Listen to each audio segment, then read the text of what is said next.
Welcome to Range World, the podcast where life, development, leadership, growth, intentionality, and experience come into balance right before your very ears.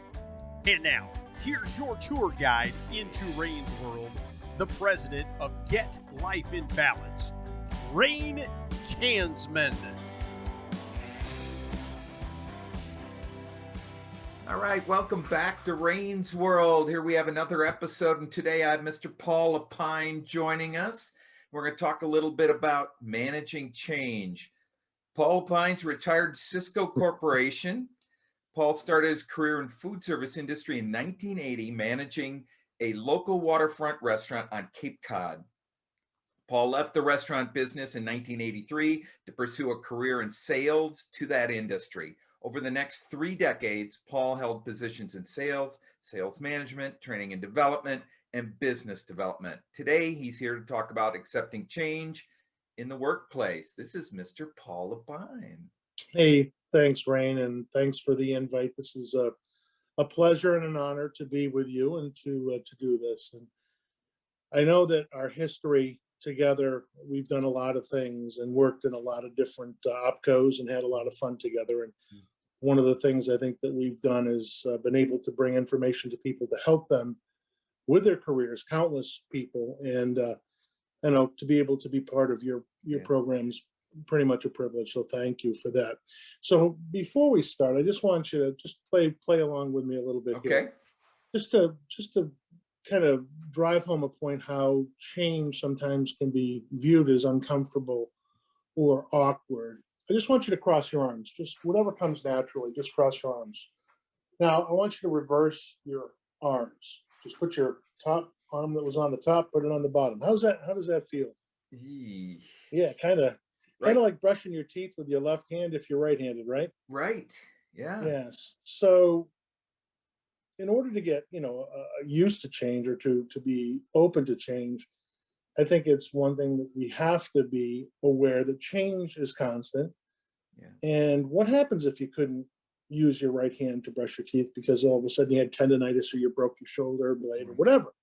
So anyway, we're going to talk a little bit about strategies to, I think today, to help at least open the mind to change and some things that we can do to be more accepting to change. So hopefully that gives you an idea where we're going. Yeah, can I change my arms back? Yeah. Okay, let's just, now cross your thumbs and do the same thing. Now, it's so weird. It's so weird how something so natural can be so uncomfortable, isn't it?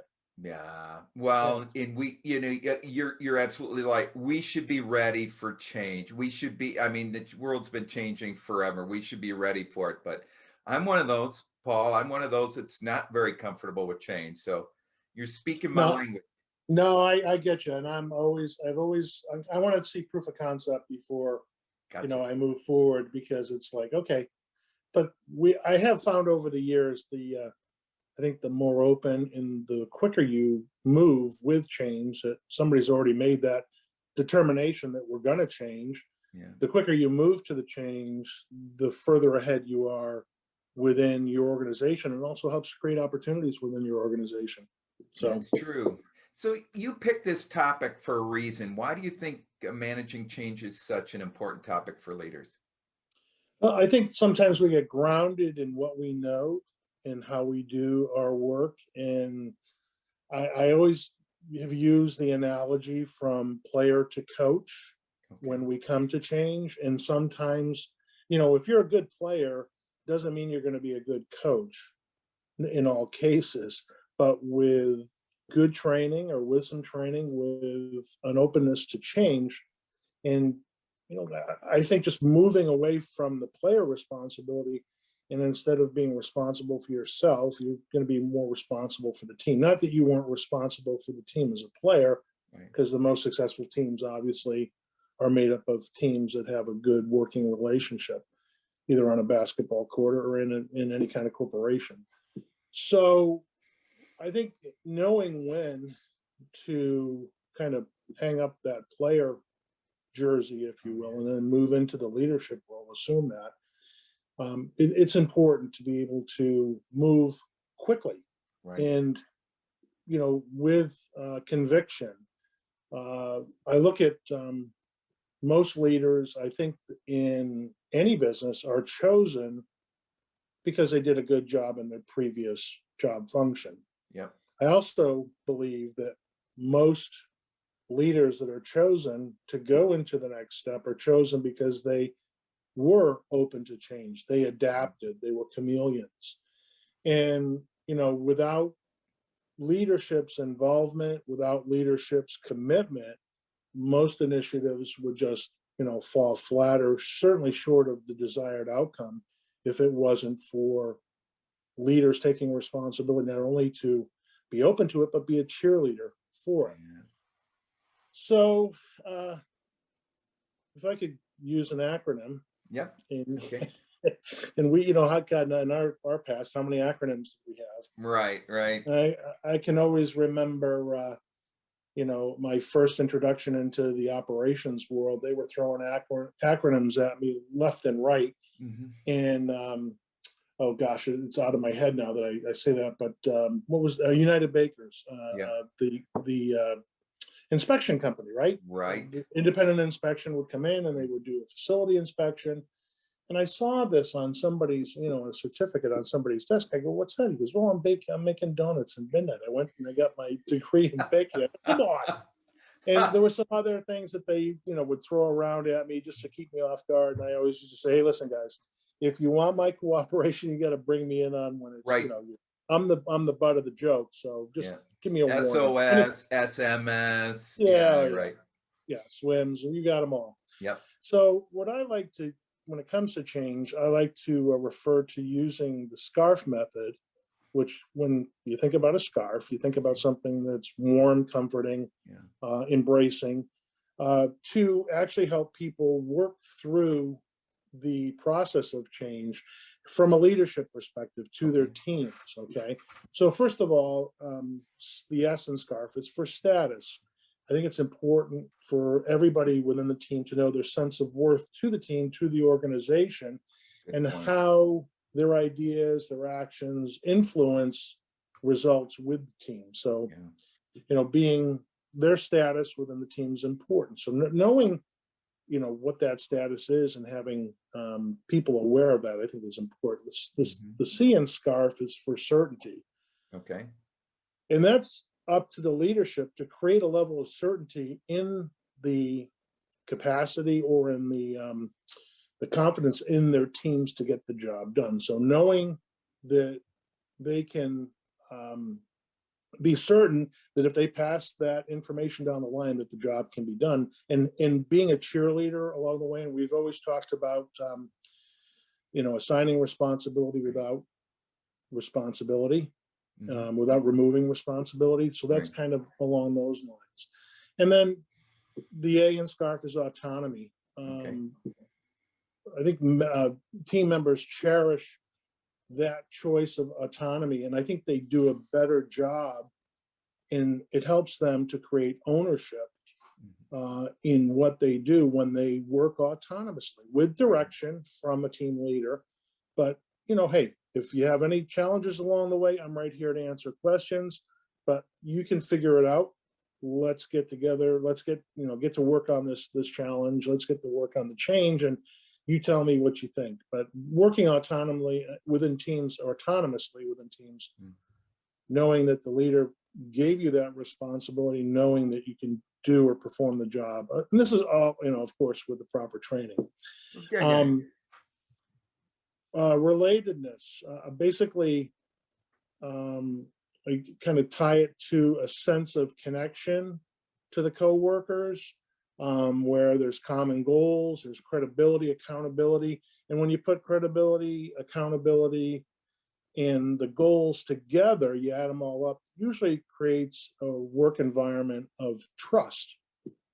And at least in my experiences, if you have those three things together, you have trust, not only within the team, but you also have trust of the leadership, or you trust the leadership that they're bringing you to the right, end game. Right.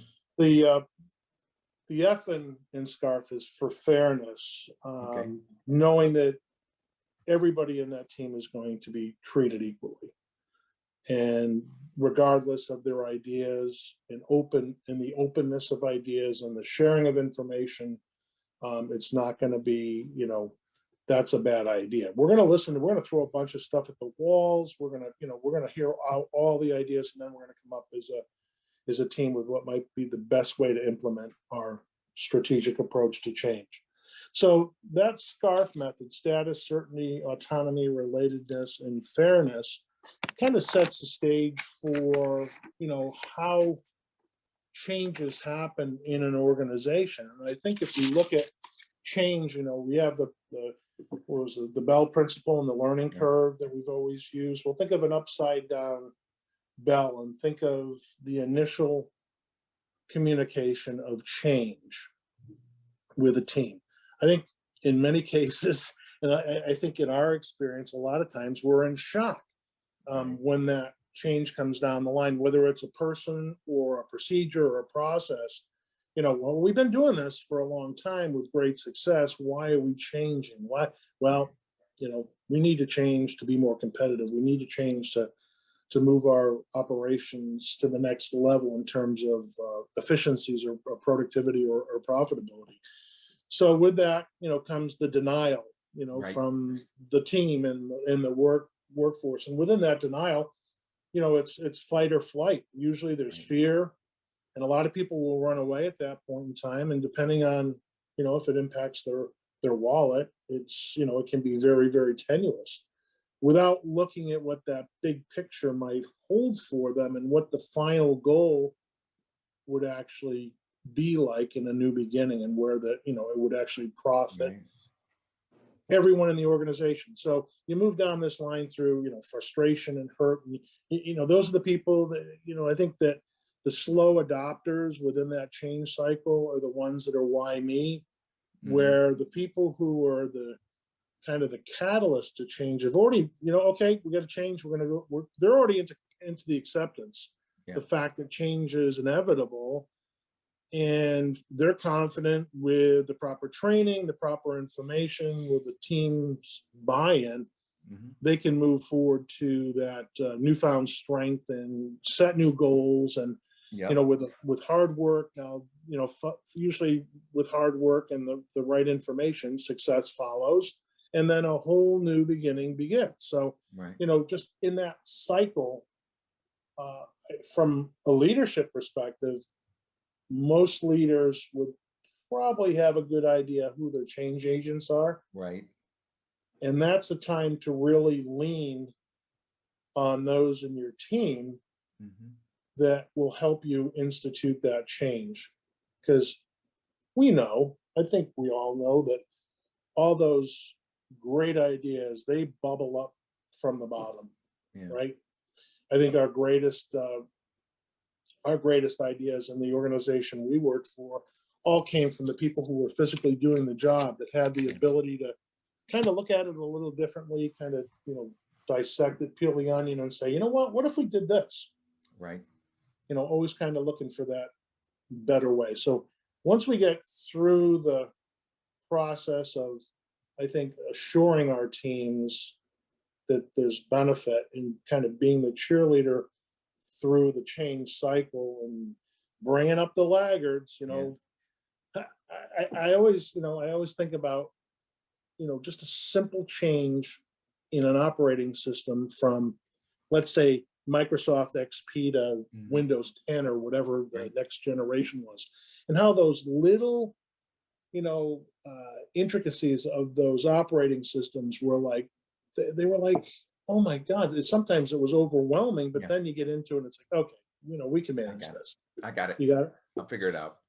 Yeah, we'll figure it out. And it's experiential learning and doing it where you get that, that confidence from. And I think competence through training and development and through strong leadership and support, you get the confidence of the individuals to be able to, move to that next step.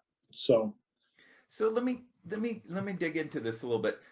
So as a leader, other than the SCARF method that you talked about using for bringing your team and managing change, how about personally?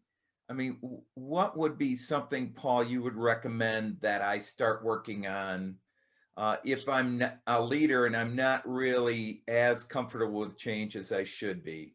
What are some of the things you think that I should personally work on? Well, I think, to your point and what we talked about early, we know it's coming. Mhm. It's inevitable. And I think that's a barrier. And that's more of a mindset that we wake up in the morning and we make choices, Mhm. and we can choose to be open to that, or we can choose to be, why me? Right. So I think over time, most decisions or most changes that come down the line aren't just for the sake of change. There's certainly a strong reason for change to be instituted, and usually it's related to dollars and cents, profitability. Yeah.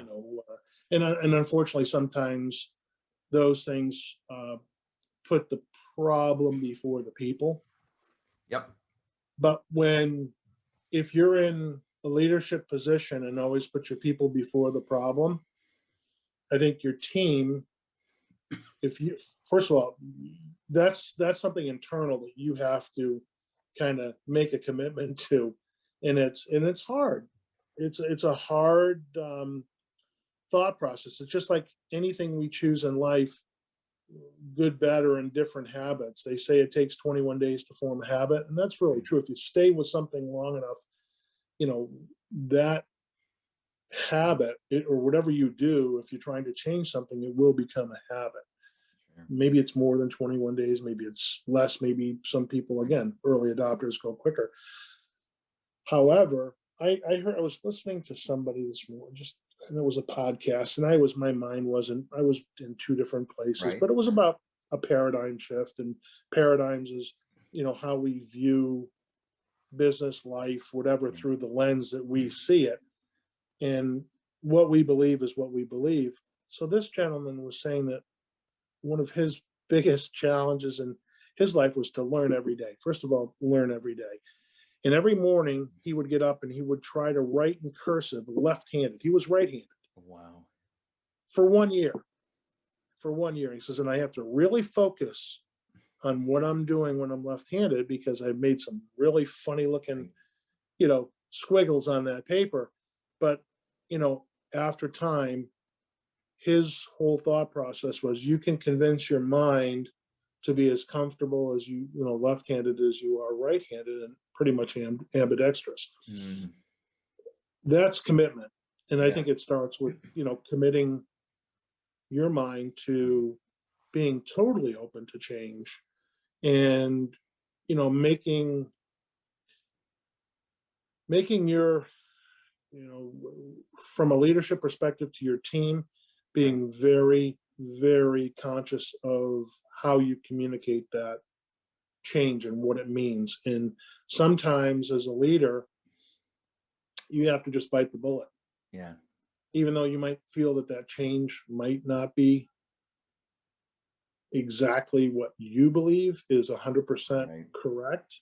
Mm-hmm. But somebody above you has made that, and maybe with consultation, maybe without consultation.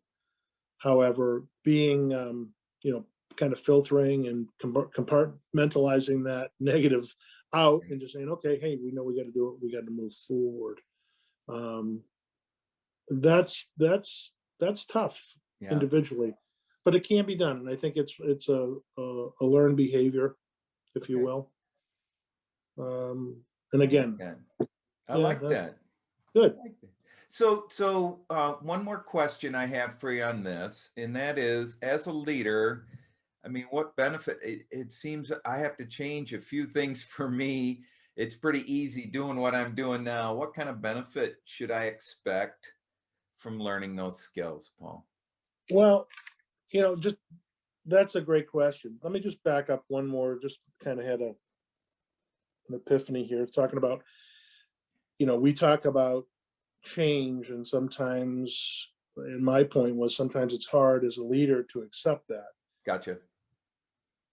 that's also a great lesson for the senior leadership above us to, instead of kind of pushing that change through, pulling the change through. So instead of, trying to force it and being on the backside of it, be on the front of that cart, lead by example.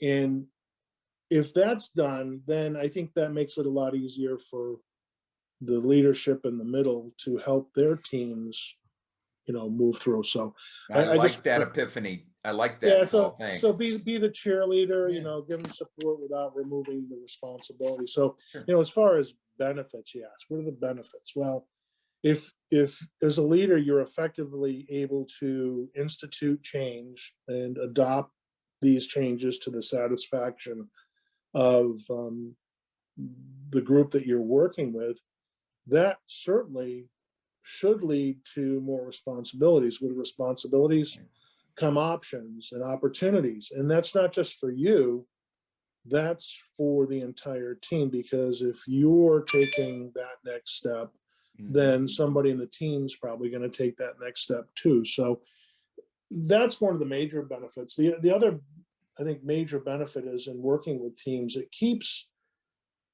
the lines of communication open and crystal clear. There's transparency. There's no ifs, ands, or buts. There's no gray. It makes problem solving in group environments much more effective and much more satisfactory to, or there's much more satisfaction to not only the leader, but also to the group. That storming, norming, performing a piece where, when you get one person involved and one person trying to solve the problem, it just doesn't work. And then you put 2 or 3 or 4, and all of a sudden, the brain trust of what's doing the job every day in and out becomes a much more effective way to, move through that and kind of break down those barriers to the challenges. So I think everybody kind of rowing in the same direction, communication being upfront and totally transparent, that's kind of a given. And that basically boils down to trust. That boils down to the group and the team having trust in the leaders to get them to the next step. Drag me across the finish line or pull me across the finish line. So, and the other thing too is I think in an environment like that, the team members are more likely to share, their ideas without fear of retribution, no matter who it, may impact positively or negatively. And then again, you get a high performing team as a result. And where a team, if they've been together for a while, both leadership and also a team beneath, they know their value to each other. They know the value of each team member's role and the importance of each team member and how they can benefit from each other. Because, let's face it, we can't all be strong in everything, but together as a team, it's certainly, that's the acronym, together everyone achieves more. A whole nother acronym. Yeah, a whole other acronym. I don't know, it's the challenge with when we think kind of linearly. In many ways, we have to come up that with the acronym so we can stay on course and stay on track and kind of drive home information. But it's a lifelong skill to change. And I can tell you that when I moved from the corporate world to retirement, it didn't take me any time to accept that and to be comfortable. Like I love it. A good friend of mine says, yeah, well, he was like a duck to water. So I'm going to change the subject just a little bit. For those that don't know, Paul is about, a block away from that scene behind him, maybe happening in a couple of hours. He's got retirement down. He's got it figured out. It's 8 o'clock now. It's 7:57. I think tonight is sunset, the west coast of Florida. So, and it'll take you what, a whole 5 minutes to walk over to see it? Yeah, not even. It's about 150 yards. So. I love that. You earned that, my friend. And you again, like every time I get together with you, give me quite a lot to think about. And I've known you for about 30 years. I love it. Anything Well, else you want to leave us with on this? well, if I had to, any nuggets or gems or epiphanies, whatever, however, leadership's all about leadership is leading by example in my mind, in reacting to things and managing things in a positive on a positive and timely basis. Uh, be a leader of your word. Support your team. Go to war for your team. And I think in return, when you have earned their trust, they will do the same for you. And change becomes much easier, especially when the proof of concept from a previous change. And again, we always like to kind of pile on our wins and just use our previous experiences and our previous victories as an example of what we can do as a group, as an individual, as a team, to kind of get through that next challenge or hurdle. And in a strong leader has the ability to kind of bring people into the fold and make it work. And football, sports analogies. Was Tom Brady really too old? Yeah, right. You Good. talk about a leader that Yeah.